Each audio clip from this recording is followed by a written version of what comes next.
Nate and David, thank you so much for joining me this afternoon. Congratulations on Tiny Toons Looniversity.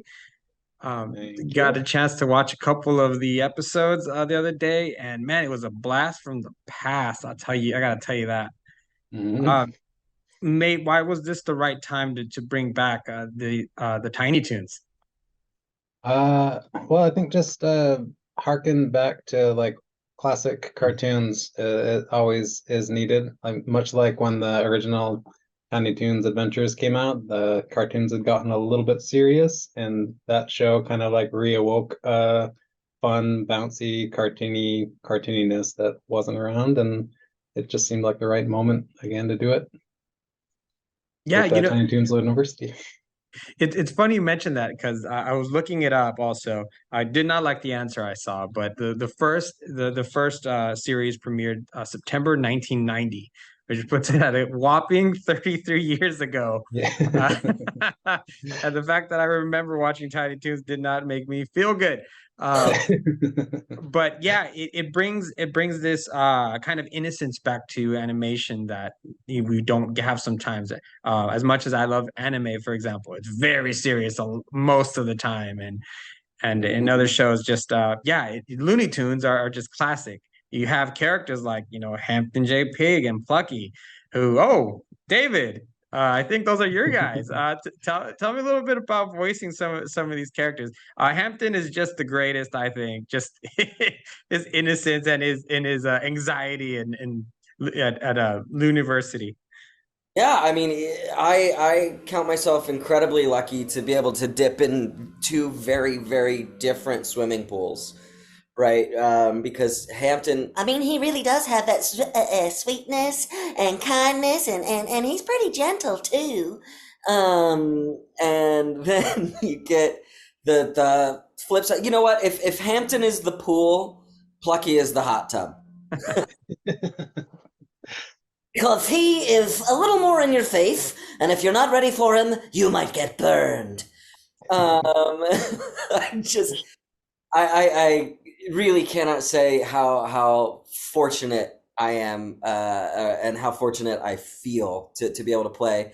I mean, Nate, it's probably easier to count the number of sessions that I have left without a thank you. Uh, Oh, to we're keeping record, and that one time you did it, we were really upset with you. but try to make sure that my attitude is gratitude, and I bring that to the room and to the characters, and I can't wait to share them. If there's one thing that watching some of these new episodes have shown me, really is how timeless these characters are.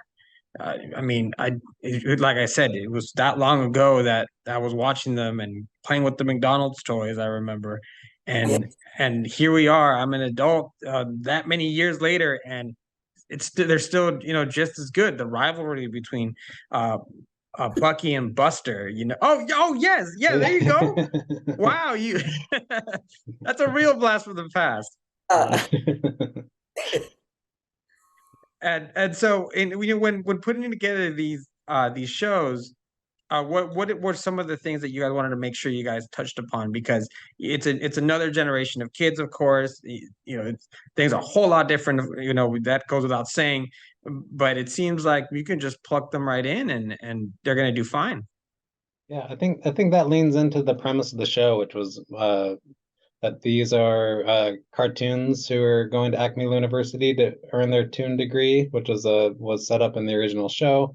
That premise didn't get explored very often in Tiny Toons Adventures. So just basing the show on like what does that mean to get your earn your Toon degree meant that we put them in college with the faculty, which are legacy Looney Tunes characters, just like the original show, but leaning into like who are these students opened us up to to just really plug in like who are these archetypes, and the premise of the show just kind of leaned into that, like what do we remember cartoons being fun, and what does that mean? I think a major testament to the timelessness too is the writers. because you could absolutely take these characters and put them in the wrong scripts, and they would feel completely dated. They would feel completely out of touch with any sort of contemporary sensibilities. And I praise the writers' room and the team, behind the scenes for making sure that, what we're doing is appropriate to a modern sensibility, and like we're bringing them forward. You think about like our first season was voice directed by Ashleigh Hairston, and she helped us to really solidify where we were in our seats. Her and Aaron and Nate, they'd be on the other side of the glass, as it were, going, okay, what's working, what's not working, and those refinements of the people on the other side, the people behind the scenes, the people who you're not gonna hear, the people whose work you're going to see on the screen, the writers, the directors, the showrunners, the artists have as much of an impact on the timeless nature of our show and our characters as any of us actors do. It's such a wonderful team sport that really I've gotta send a shout out to all of those folks. Yeah, for sure. Which again, I guess is what I was saying a little bit about the faculty being heritage, legacy, Looney Tunes characters. Like we as people making this show are like, what are we adding to the table? Who are we? And we're also have like a huge amount of respect for the things that came before us, and we have tons of Easter eggs and things that we're pulling from the show, from the old show, and also adding our own voices and letting the whole crew add their voices of who they are, which fits perfectly into like a college setup. Like they're new tunes going to college, figuring out who they are. Yeah, because it does a fun job at making the regular Looney Tunes, which is crazy to think of, making them look like the adults. Yeah. Like like the first episode where Bugs Bunny shows up and they're like, "Oh my God, he's such a star!" And I'm like, "No, he's just as crazy, if not crazier than all the rest of you guys." But it's just funny to see those levels again. Yeah. Um, Bugs is fun too because his character as a professor at a school wouldn't be there all night available for Hours. people all the time. He's like, yeah, I've got my own stuff to do. Like, figure it out, kids. Yeah, it's been fun to watch. I want to ask you one final question.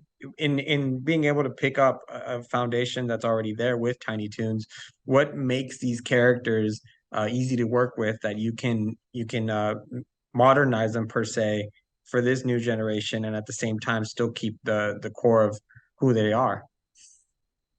Well, I Nate? think all the original characters were based on cartoon archetypes. So we just leaned into that and added a little bit of modern sensibility, and like I said too, just like the voices of the crew who are working on it, like our own voices, not just like an ode to a cartoon from the past. Like, yeah, adding to those same archetypes with new fresh ingredients. I very much agree with that. Like, each of us, Tessa, Ashleigh, Eric, myself, we're bringing our own intrinsic sense of humor and our understanding of what the Looney Tunes is, was, and will be into this version of Tiny Toons. And I think that in itself, because we're being true to our versions and our understanding, is what helps to keep it contemporary, because we're alive today, and we're not aiming at recapturing anything. We're aiming at bringing what our cores are to the cores of these characters. Yeah, and at the end of the day, they're just fun. And I've had having a lot of fun with the series. So gentlemen, thank you so much for your time. Congrats on Tiny Toons Looniversity. I'm sure that we're going to be talking about it for a while, and it's going to bring smiles to a lot of folks out there. Awesome. Thanks so much, Manny. It was nice to meet you guys virtually, and we'll be talking soon.